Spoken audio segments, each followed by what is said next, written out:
Yes, good morning Annie at sa ating mga kasambahay. Kanselado na ang isasagawa ng simpleng family-friendly na year-end party sa Christchurch, New Zealand dahil sa naranasang pag-ulan. Ito ang humahataw na balita ni Early Briones. Hataw Balita ngayon!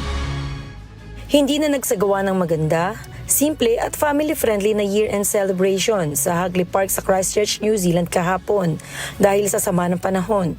Sa kanilang Facebook page at official website, inanunsyo ng Christchurch City Council na kansilahin ng Disco Team year-end celebration na para sana sa mga bata at ang main event na fireworks display. Nagpahayag ng panghihinayang ang ilang magulang, ngunit inunawa naman ng iba kung bakit kinailangang magkansila. Ngayon, umulan naman, kaya medyo nakaka-disappoint talaga kasi yung mga bata nag-e-expect na makakapanood sila ng mga fireworks tapos umulan bigla.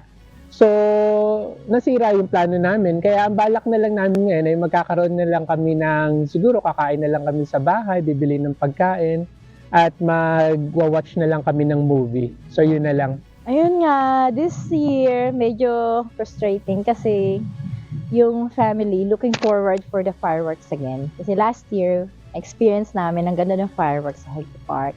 And then, plano kami na pupunta kami doon. So ngayon, nagbotohan kami. Sabi ko, ano gusto niyo? Watch movie or dinner na lang outside or rebook na lang tayo ng ibang schedule. Para naman sa buong New Zealand, ang lahat ng publicly held na year-end celebration ay vape, smoke at alcohol-free. Bawal din ang magdala ng anumang glass sa area. Lahat ng bag ay i-check din bago makapasok sa area ng event. Sa sino mang mahuhuling lalabag ay maaaring paalisin sa area o maaari ring magmulta. Aplikable ang batas ukol sa paglabag sa liquor ban at restrictions sa vape at paninigarilyo, violence at drugs, hindi lamang pag may okasyon, kundi para sa lahat ng panahon at pagkakataon. Taong 2021 nang huling nakansila ang year-end event sa Christchurch dahil naman sa ipinatutupad na COVID restrictions. Samantala sa North Island, kung saan naroon ang Wellington, Hamilton at Auckland, ay tuloy pa rin naman ang selebrasyon kahit na bahagyang maulan din sa mga nasabing lugar. Early Briones, humahataw sa balita ngayon.